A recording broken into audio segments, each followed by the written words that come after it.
Welcome back to Beyond Insights. Today we're exploring a fascinating question. Why does Japan have more than 33,000 companies that have lasted over 100 years?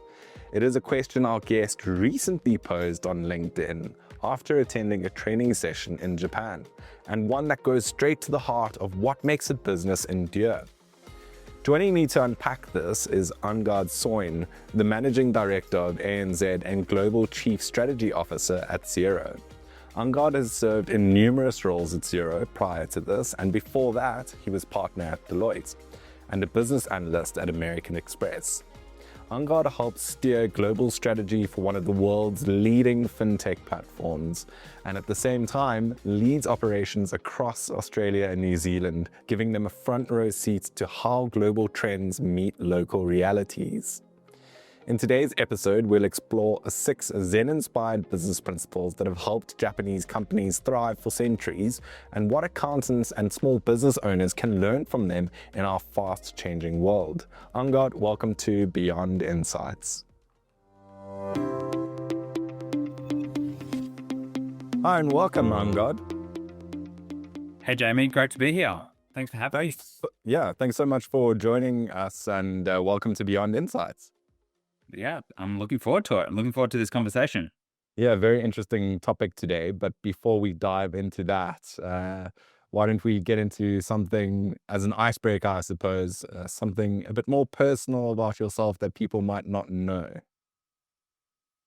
Okay, something people might not know. Well, I probably use this every time we have an icebreaker where someone wants some fun facts. So by now, maybe a lot of people do know, but maybe not your listeners. So I did grow up playing the drums. I did play in a band. We did do some recording very early on. Sadly, as you can probably tell, considering my current role and job, I was not successful, and neither were we. But yeah, that's probably a fun fact where love playing the drums and probably don't get enough time. But my eldest son has taken it up, and so it's pretty cool. You've passed it down. Yeah, faster. Really, he's more successful than I am. Epic. So just diving into today's topic, you visited Japan and you attended a training session that was hosted by Deloitte. You posted on LinkedIn some of the key 6 key principles specifically that are associated to why so many Japanese companies have stood the test of time. So we're going to dive into those in a bit more detail. But what inspired the post specifically, and what do you think rather that all companies should be focusing on generally to ensure that they've got that element of longevity in their businesses? Yeah, what inspired it? I think, as you said, I was there, on a training course, and when they brought up this stat and being a kind of consultant, or I love a good chart, and it was just stark the comparison. So roughly 33,000 companies in Japan have been around for very long, over 100, 150 years. And when you just looked at the next set of countries that had anything close to it, it was just a stark gap. And so I think that contrast was what caught my attention. In what is it? And of course, then they talked about the principles, which we can cover in a bit more detail. But the headline takeaway, to your point, like what would all companies in any culture or country take away? I think the essence of those principles is the importance of reinvention. And so I think all those principles do give you some guideposts, because if you look at them and read them, and we'll talk about them, like many good principles, they sound very obvious. Yeah. Right? And it's like, yeah, of course we should do that. Of course we should do that. But it's very hard to sometimes do simple things. Yeah. It's very hard to have the discipline to do the hard thing that sounds very simple. But I think, again, that the takeaway is that most of those companies that have that longevity didn't start with doing what they're doing today hundreds, 200, 300 years ago. They have continued reinventing themselves, and those principles simply give them a very good guide to how do they keep reinventing themselves by staying true to who they are, but of course also meaning what the customer needs and what people are looking from them, and using their unique skills to continue to. Yeah, absolutely. And I suppose difficult, especially when you're starting out as a business, to say, "Oh yes, I'm gung ho, I'm going to be adaptable," right? But I suppose the longer you're in business, it's quite tempting, I'd imagine, to have that almost dogmatic commitment to doing things the same way, right? And, oh, well, this is what we've always done and this is what has always worked. But I suppose with that comes a recognition by senior leadership that we need to step back and we need to change something because it's no longer serving us. Yeah, Yeah. and one of the principles which we talk about is might not be serving your customers, Yeah. might not be serving your employees, might not be serving the market. And so, yeah, having that step back and saying what makes most sense. And part of it is, again, this is in one of them around, think 100 plus years rather than, right, think decades. It's the importance of that is then, therefore, are you thinking about the legacy you want to leave? Now, by the way, I should add, for small businesses, large businesses, everyone will have a different definition of what their success might look like. And so I think an important takeaway from this as well is if you are someone that starts a small business or a business and you have no desire to leave 100 plus year legacy, that's also not a bad thing. Yeah. No one should take these principles and we did Xero did research around this in Australia. Like why do people start a business? Sometimes it can be purely for their lifestyle to support what they want to do for a period of time, have flexibility, support their family, whatever it might be. So I think it's a highly personal thing. For those that do want to leave a legacy, I think then these are some helpful principles. If you want to have longevity, if that's something that drives you, then it's helpful to think about these principles. But again, nothing wrong if you want to build a 10-year business that helps you live the life you want to live. That's also success. Yeah. Get rich quick and live off your profits. Nothing wrong, right? Yeah.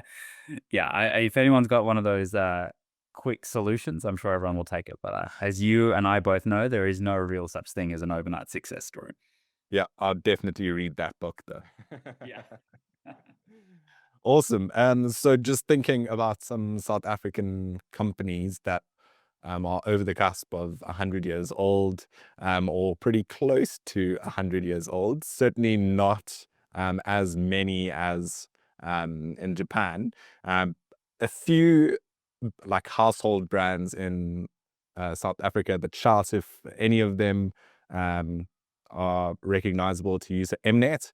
That's like our cable company. They Yeah. then turn to DSTV. So they provide us with like satellite TV.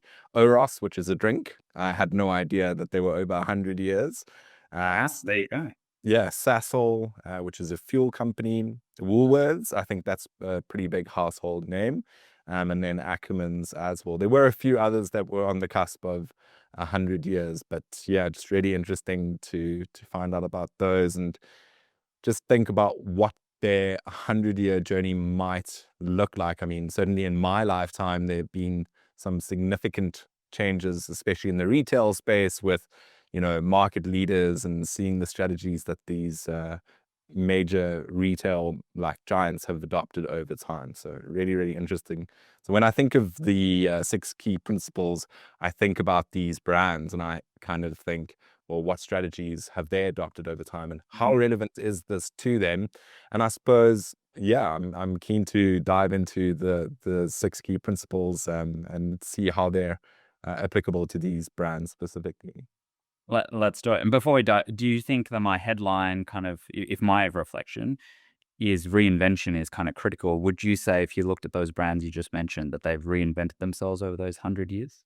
Absolutely. I think where companies have not adapted, they've often exited the market. So again, it's about reinvention, adaptability, having a ear to the ground in terms of what not maybe your competitors are doing. Of course, that's like very important when we're doing a SWOT analysis or something like that, but Yeah. also looking a bit further abroad and saying, okay, well, what are major role players internationally doing that might not be our direct competitors? And then I suppose the challenge in different markets is, well, how do we contextualize this to a South African business environment? You know, what are the needs of a South African consumer specifically, and how did those differ to a Japanese market or an American market or a European market? And, you know, how fit for purpose is the strategy if we are going to say yes, gung-ho with adaptability? It's not, you know, might not be fit for purpose. Makes sense. So yeah, let's dive in. Perfect. Okay, so the first is just sharing your vision and priorities. And I think this goes to alignment. Everyone needs to be moving in the right direction, strategic direction, and performing tasks within the organization that align to the achievement of those broader objectives of the company. But it sounds simple, right? But in practice, what happens? We get distracted, a side project or a passion project comes along, and that slowly eats away at our time, and we start focusing on different things. So I suppose what underpins this is communication. And how would you say, Angad, that we ensure that, you know, everyone in the organization is aligned at all times? Yeah, I think, look, all companies, and prior to being at Xero, I was a strategy consultant. Like, step one is always like, what's your vision? So I think it's not uncommon for any company to have your vision or have a vision. They'll all have one. Some will have one. I think that second element of the sharing it, communicating it, repeating it, and also the underlying principles, right? So sometimes in different companies, everyone will use maybe different frameworks, but sometimes it'll be, here are our values, right? So here's our vision, but here are the values of how we operate as a company. We obviously have them at Xero as well. And so I think in different companies, Johnson and Johnson is a great example. They have what they call the credo. I don't know if I did some work with Johnson Johnson back in the day, and they actually have this pretty much near the entrance of every office. And it talks a lot about patients first, communities first. And again, so some of these people would interpret these as different frameworks, whether it's the culture, whether it's the values. But I think the important point is that it becomes, do those words give you actionability to that vision, right? So it becomes really powerful is that I share the vision, I share those principles, and people know how to then behave and act as a result of them. Yeah. Where it's not that I'm just telling you over and over again, this is our vision. I don't think that's going to necessarily make your company succeed for the long term. But here's the vision. Here's how I expect you to behave. And then employees are empowered to behave that way, right? And so, or it can give you, as we talked about, that adaptability, that reinvention element. It's obviously a very well-known brand out of Japan. Nintendo starts as a card trading game company, right? But you would say, I'm sure at a point in their journey, they've gone, hey, we really provide entertainment. And so as the world changes, we go from card games to obviously digital games in different formats to obviously what they do today to merchandising and entertainment and shows or whatever it might be. So I think that important bit about the vision and those principles is, can you share them in a way that allows your company, your employees to behave and take action? That I think is the critical element of it, and because it allows adaptability, reinvention, but then day-to-day execution, where you're not relying on management every time trying to tell someone what to do. Yeah. I think I love what you said. You know, it can't be airy fairy. It needs to be applicable and robust enough that it can guide actions within the organization. So I definitely think that's quite important. I know the second principle also points towards vision, but I think there might be a misconception that you know, businesses just wake up one day and thumbsuck a vision and slap it all over the walls in the office, and that's great. But vision crafting is hard work, right? And it takes a lot of going back to the drawing board, you know, engaging with stakeholders internally and externally to find out whether or not it fits the organization. So yeah, it's certainly not a task or an effort that should be taken for granted by any organization. Yeah, and there's this great, if I find it, I will, or I can find it. It will just require me to take a bit of Googling. and I can share it with you, and we can share the link. There's this great video on how not to write a vision, and it goes through this journey, and I won't kind of ruin it because you should watch it and absorb it. But it talks to that element of, yes, it does take time, but what you also don't want to fall into the trap of like wordsmithing to death, right? Yeah. And to your point, you said it well. It can't be vague, great buzzwords, but like, what does anyone know what to do with that information? So that's one key element of it. The other thing is, in this principle was, is it 100+ year? Like, what's your long-term vision? Yeah. Right? Not just do you have one. Is it long-term enough that guides many, many years of investments or choices that maybe in 1 year actually results in you maybe doing something that might be deemed bad for the year, might result in slower revenue growth, might result in a negative impact to customers in the short term Yeah. for a subset, but better for some in the long term. So I think it's having that vision. And if you take, I say this as I go on the road. I joined Xero, and we reread our strategy about 3 years ago. And the one thing we did not touch was the vision and purpose, because it is so enduring about making lives better for small businesses, their advisors, and their communities. It gives a great frame for that. You're going to have to perpetually change and adapt to achieve that outcome, Yeah. because the needs of those constituents are going to change as the world changes around them. So I think that's the other element of it. Make sure it's actionable, tangible. Like, if you read those words of our vision and purpose, people can understand who you're talking about and what you want to do. And then, is it long term enough that it means that in your multiple strategy cycles, actually you're going to keep marching towards that North Star, and you don't make your company kind of whipsaw between direction because you've got a long term enough aspiration that will take time to get there. Yeah. So that's the second principle, right? Having a long-term vision.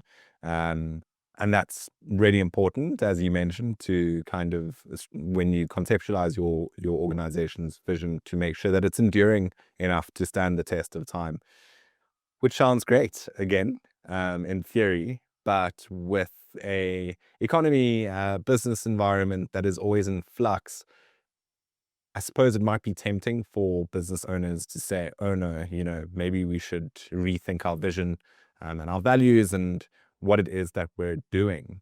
So what encouragement or would you give, or advice would you give to business owners who are starting out today? They're thinking about their vision really seriously, and they know that it needs to be long term, but it just seems impractical when we're so focused on quarterly results and, needing to make quick pivots in strategic directions because of something that a competitor's doing. What advice would you give to them? Yeah. Well, I think this goes back to, again, probably an important element, which is different companies are formed for different purposes. So if you are a company that is, as you said, kind of quick profit, but my point is, if you want to, there are organizations out there that will state their vision and purpose is to make this certain level of financial return. There's Nothing wrong. nothing wrong with that, Yeah. right? That's just a choice. Yeah. It means that they may or may not be 100+ year business, and that's okay. That's also not a bad thing. I think so. I would say my advice is that if you're embarking on a journey and you say you're a founder that says, hey, I want to change the world in this particular way and have this lasting legacy Mm. that my organization or company will have. I think the good thing is people that tend to already want to do that or think that way will set a vision that probably seems unachievable to begin with. And will acknowledge that on a day-to-day basis while they're trying to get their first customer and trying to get payroll made and trying to win the next customer, it will feel like a very big stretch. But no doubt, it will guide their day-to-day decisions. And, they'll reflect on it in time and say like, hey, I'm glad we didn't take on that extra customer just for the sake of it. Or yes, we've probably grown a little bit slower. And of course, there are, as you said, I took this insight while I was in Japan, but there are plenty of stories of other, Western companies that apply the same philosophy. I remember always hearing, I don't know if you know the software Basecamp. Mm-hmm. Yeah. So for tech, and it's a pretty well known story. You talk to the founders; they're on many podcasts, and they talk about this.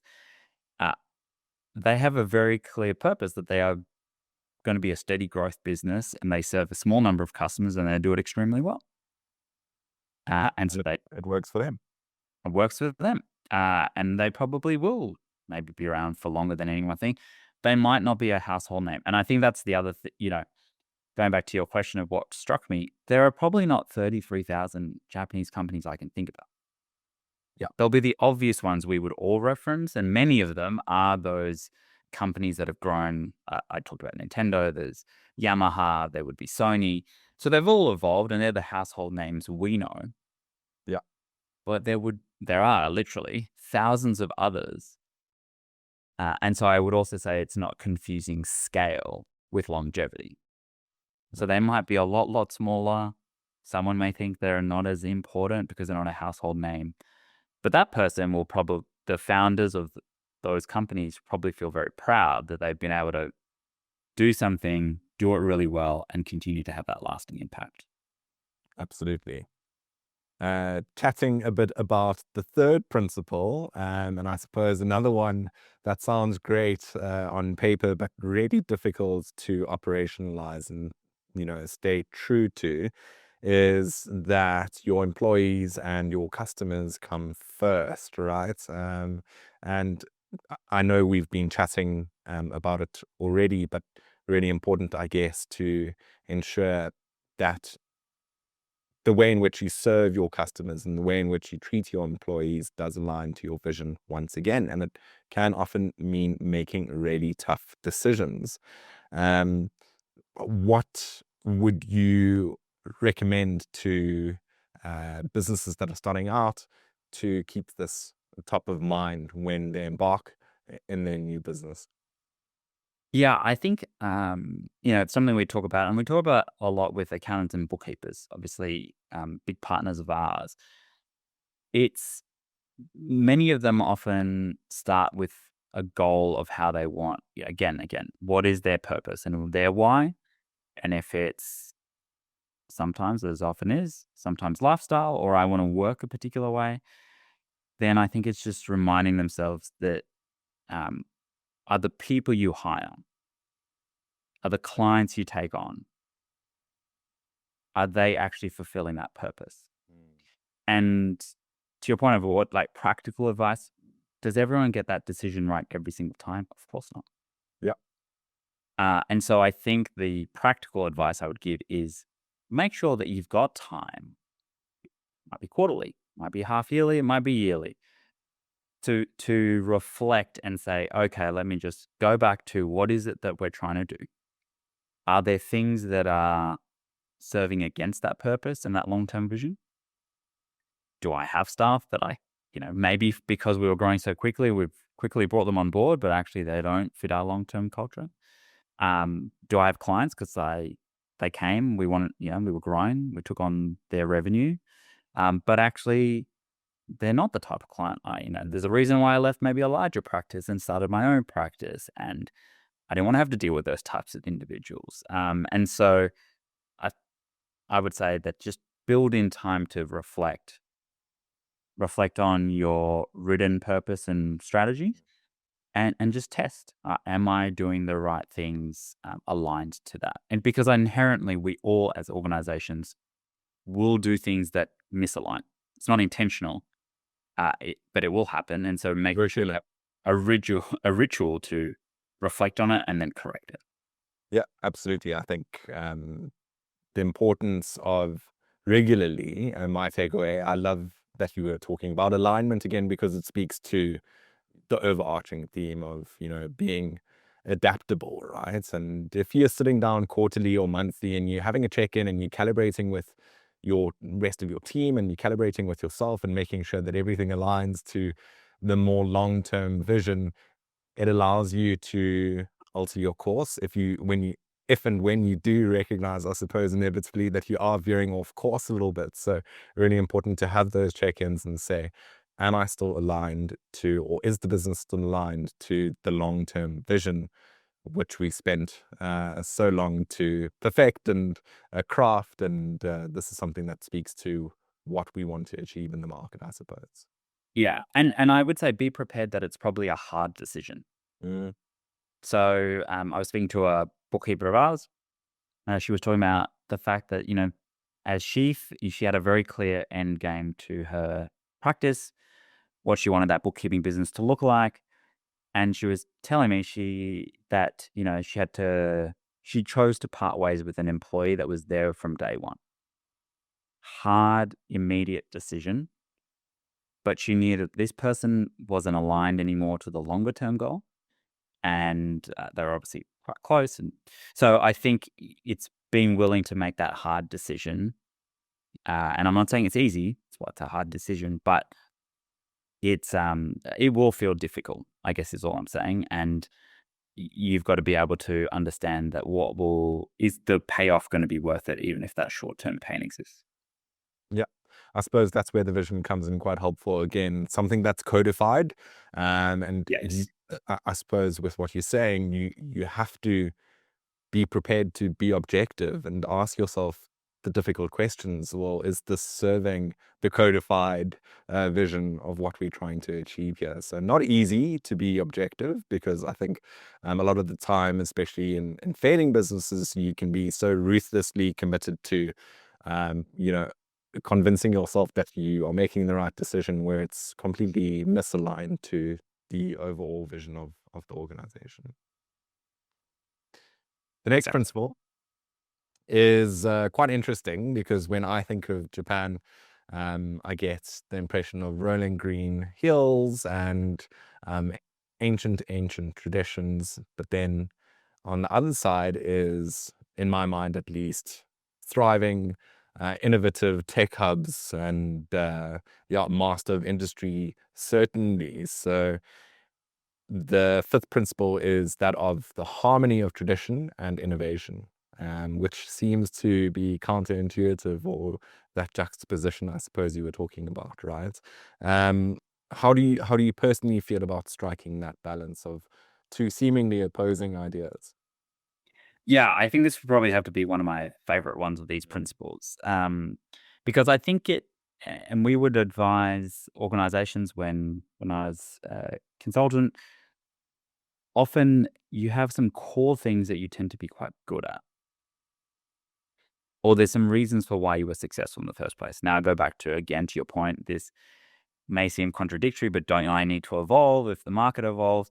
But that's where I think those very clear, actionable values, precepts, whatever someone might use, or principles to describe them, will say, like, well, hey, if our customers would want this in a particular way, do we behave that way no matter what?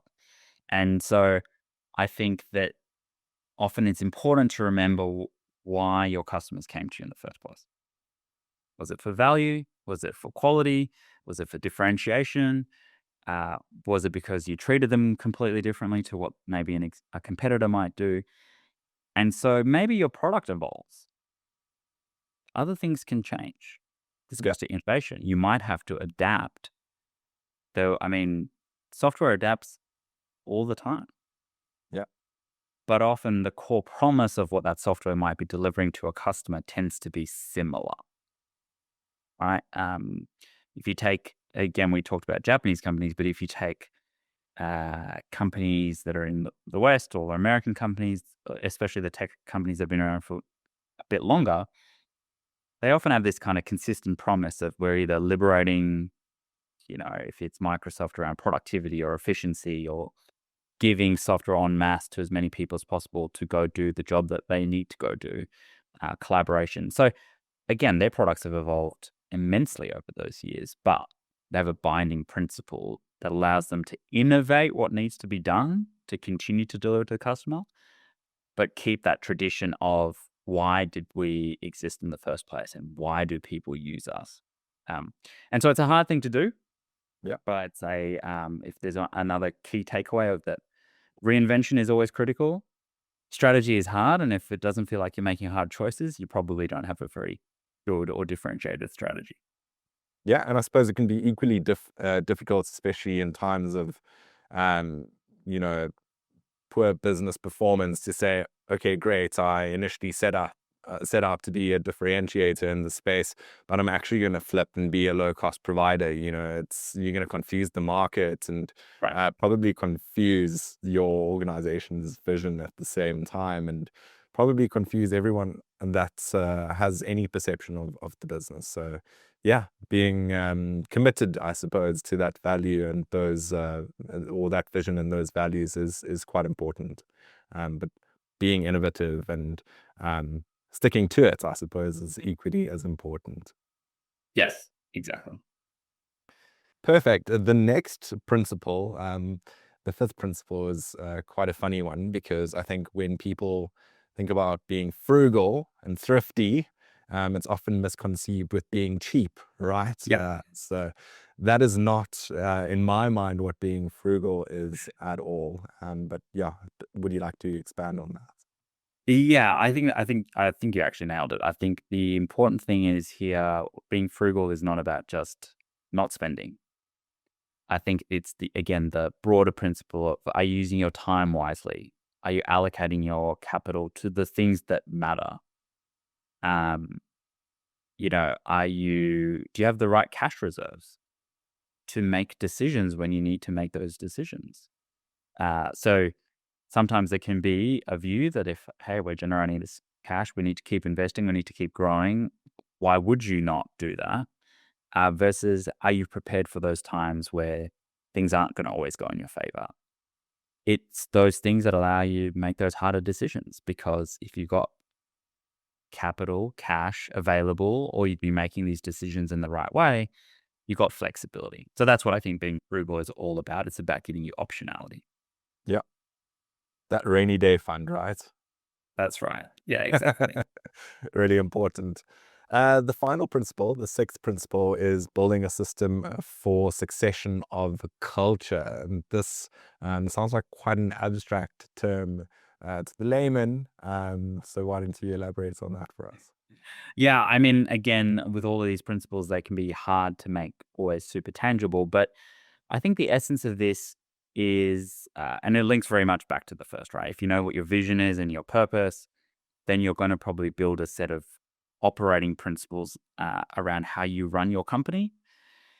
And then I think if you want to be creating a legacy or be around for hundreds of years, then you want to make sure that the way that you're passing that down. And I think, to the conversation we had at the very top, it's not just, you can't rely on one individual. You can't rely on the fact that you just say it. The behaviors, the systems, it can come all the way down to, do you give a certain amount of allocation to frontline workers if you really care about flexibility for customer service? Yeah. Anyone Uh, stepping in on their day one should be aligned to the vision, right? No CEO or top exec team is going to be serving for 100 plus years. I mean, it's just not realistic. But when right. you are recruiting, when you are hiring, you need to ensure that the individuals, I suppose, are aligned to the vision and the values of the organization, and they should just be able to pick it up and run with the ball. Yeah. And people should be able to explain why when that new person comes in and they ask that probably obvious question, as you said, like, why do we do it? And maybe sometimes the answer is, we've always done it that way. What you want is an organization that doesn't answer that way. You say, hey, we do X because we really care about this outcome. Or we do X because we really believe in this principle.